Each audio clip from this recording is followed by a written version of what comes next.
Okay, the next presenter is Dr. Karen Roopnarine. I'm sorry, Karen, I always mess up your name. I apologize. Karen. Yes.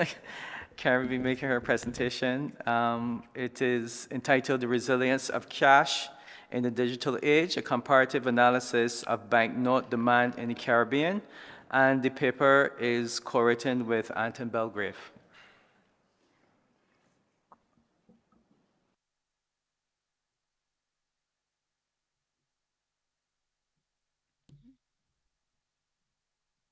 Okay. Good afternoon, everyone. Good afternoon, everyone. Right, today, so I'll be presenting some initial results on ongoing work that Anton Belgrave and I have been doing. Our paper explores how cash demand has evolved in Barbados' increasingly digital payments environment. Specifically, we examine whether digitalization is displacing cash or coexisting alongside it, and what this means for central banks and small open economies. Globally, digital payments have expanded rapidly. Mobile apps, online transfers, and contactless cards are now ubiquitous. Yet, paradoxically, currency in circulation has not declined in most economies. In fact, it often remains above pre pandemic levels. The broader literature suggests that digitalization does not automatically eliminate cash. Ora et al. 2002, using BIS data across 95 countries, showed that during the pandemic, both digital payments and cash in circulation increased, what they described as a paradoxical coexistence of digital growth and rising cash demand. Similarly, a 2019 IMF study analyzing 11 advanced and emerging economies found that 8 of those 11 countries, cash use was either stable or increasing over that decade of rapid digital expansion. This apparent contradiction of digitalization and persistent cash usage raises fundamental questions for monetary authorities. For central banks, the issue isn't just convenience, it's about ensuring that modernization enhances resilience and inclusion, not exclusion. Not on the slide though, CERT published the results of an online survey in 2019, which noted that in the region, cash is the preferred method for low value transactions, debit cards for intermediate, and credit cards for large value transactions. Our study builds on this international evidence by testing the same relationship in a structurally small tourism dependent economy of Barbados.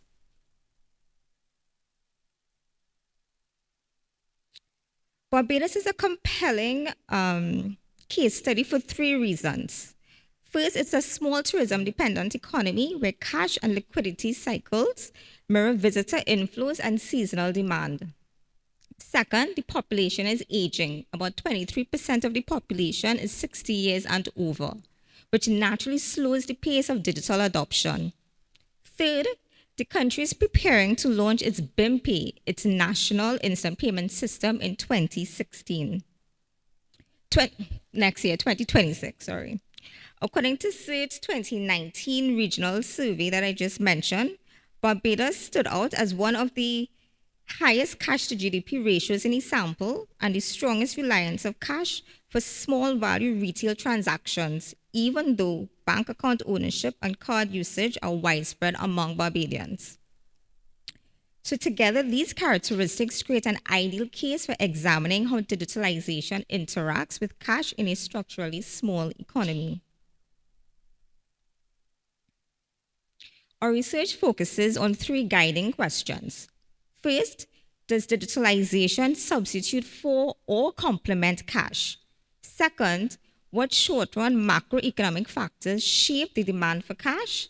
And third, what are the policy implications for payment system resilience? Answering these questions help us to anticipate the effects of digital innovation on liquidity management and financial inclusion in small states. Two classical frameworks inform our analysis. First, the Baumol-Tobin model explains the transaction's motive. People hold cash for convenience in daily payments, balancing it against the cost of converting other assets. On the other hand, Keynesian liquidity preference theory adds the precautionary motive: cash as a buffer against uncertainty. Digital payments can affect both of these motives. If they reduce transaction cost, they may substitute for cash. But on the other hand, if they broaden overall economic activity and liquidity turnover, they may complement it.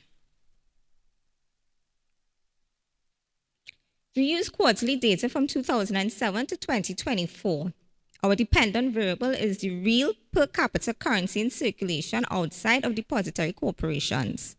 The key explanatory variables include real per capita M1, representing liquidity, per capita EFT volumes, electronic fund transfers, as a proxy for digital activity, real GDP growth, inflation, and a COVID-19 dummy to account for pandemic shocks. All series are expressed in real per capita terms and natural logs to control for price and scale effects. The dataset therefore spans several structural shifts from the global financial crisis to the COVID-19 period and early digitalization.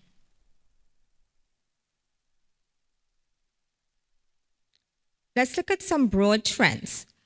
After the global financial crisis, real per capita cash holdings declined modestly but stabilized in the 2010s.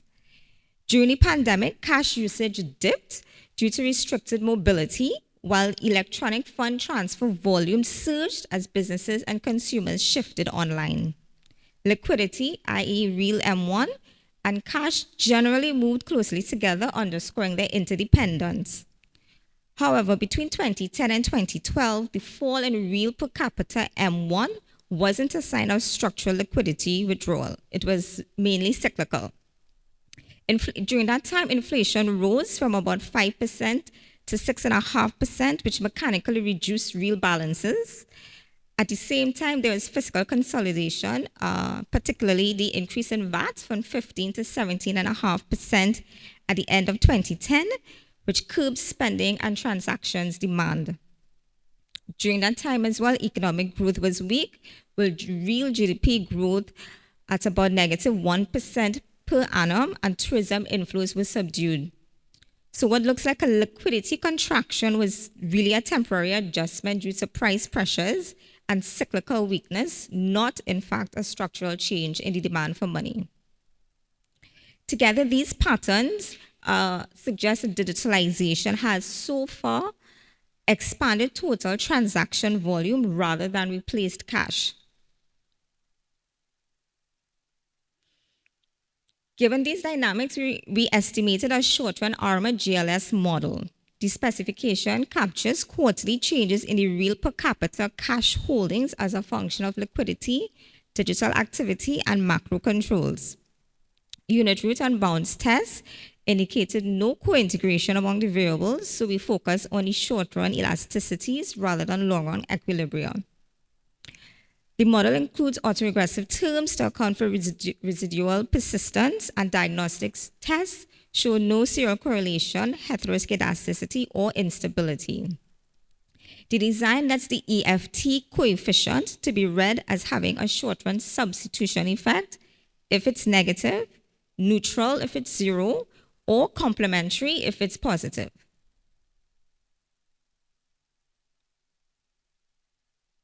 Okay, so let's go to the results. The results confirm that both liquidity and digital transaction volumes have positive and statistically significant effects on cash growth. A 1% increase in real per capita M1 raises cash growth by about 0.3 percentage points, and a similar increase in EFT volumes produces almost the same effect.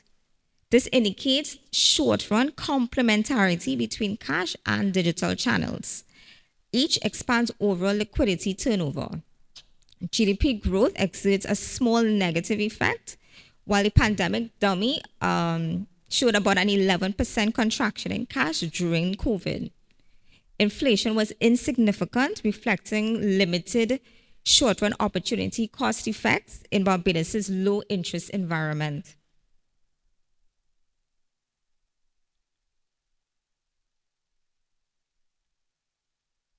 So, what do these results mean? Digitalization in Barbados has not displaced cash. It has coexisted with it and even reinforced it. As electronic payments expand, so does total liquidity movement. Consumers continue to value cash for its trust, immediacy, and contingency role. This coexistence is what we call a dual rail ecosystem: digital and cash channels operating side by side, sustaining payment reliability. From these findings, four policy lessons emerge. First, trust. Preserve cash as a public good and confidence anchor. This would be vital during disruptions. Second, inclusion. Ensure digital systems remain accessible, especially for older and low income groups. Third, redundancy. Maintain dual rail resilience so that if one rail fails, the other continues to function. Fourth, innovation. Use high frequency digital transaction data to improve liquidity forecasting and operational planning. For central banks, the goal is balanced evolution, advancing digital rails while safeguarding the essential role of cash. Lessons for the Caribbean. Across the Caribbean, many economies share Barbados' structural features: small markets, aging populations, concentrated banking systems, and uneven digital readiness. Across the region, we also observe distinct stages of digital transition. Jamaica and the ECCU have introduced CBDCs, but usage remains patchy. Barbados sits in a transitional middle ground. Digitalization is advancing, yet cash still underpins everyday reliability and trust. The regional takeaway is clear: payment modernization should focus on or prioritize interoperability and inclusion, not the rapid displacement of cash. So, to conclude, our evidence shows that in Barbados, digitalization has so far complemented, not substituted cash. Cash continues to anchor confidence, inclusion, and redundancy in the payment system. The transition toward greater digital uses has been evolutionary. It strengthens rather than undermines monetary stability. As BIMPay goes live in 2026, it will provide a natural experiment to observe whether this complementarity eventually gives way to structural substitution. For now, digital progress is strongest when cash remains trusted. Thank you, and I welcome your questions or perspectives on how small economies can balance digital progress with cash resilience.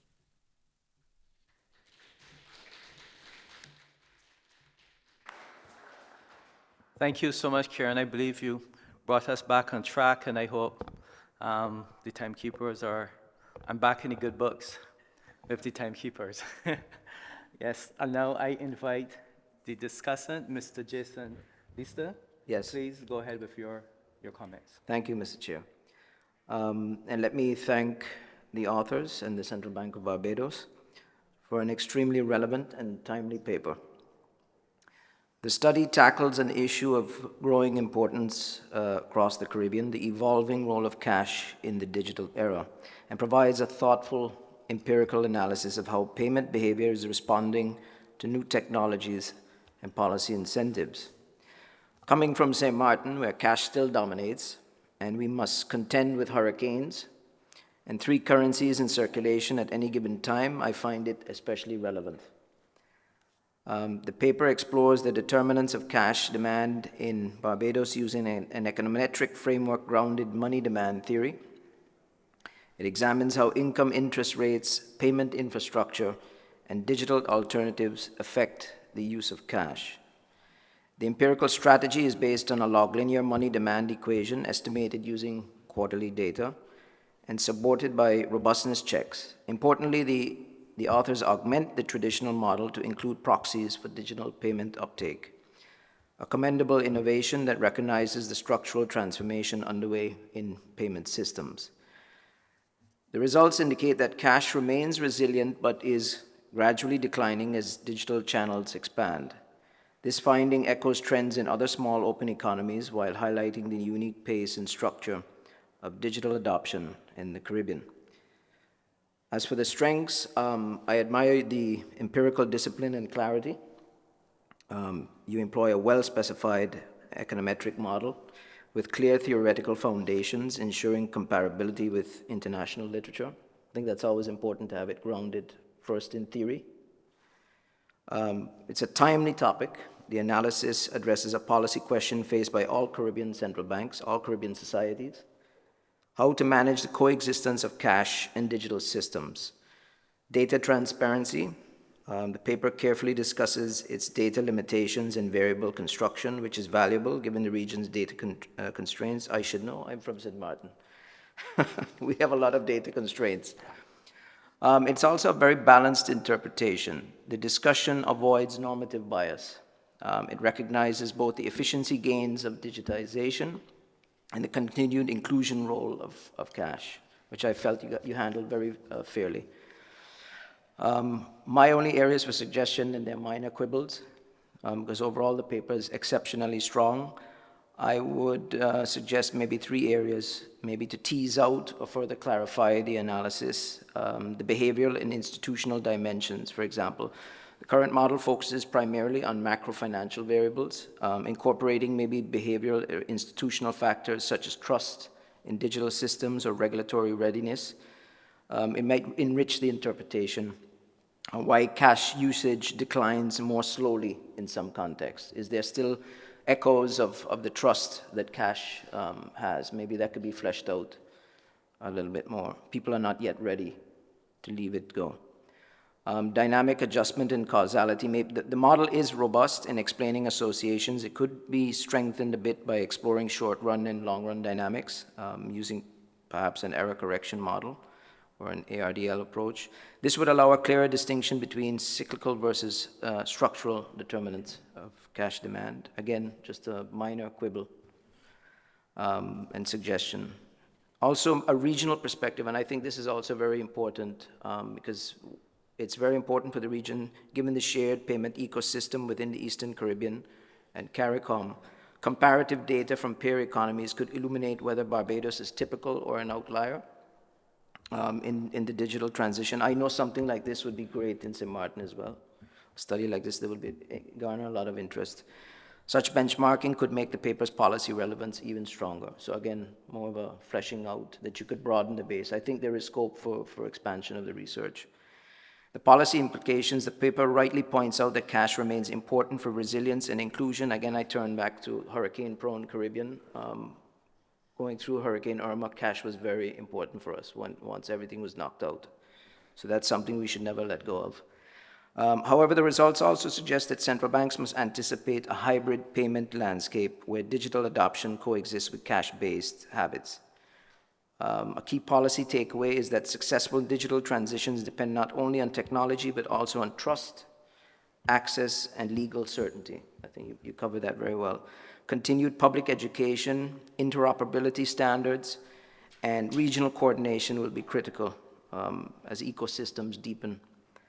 Overall, this is an excellent contribution to our understanding of payment system evolution in small island economies. I think we're all still sort of learning as this accelerates, and I commend you. It combines sound econometric technique with clear policy implications and provides a foundation for future cross-country comparative work, which I think would be really interesting if we could do something like that. Thank you very much. Thank you too, Mr. This very thought-provoking comments there. At this time, we'll open it up to the floor. Any quick comments or suggestions? Okay.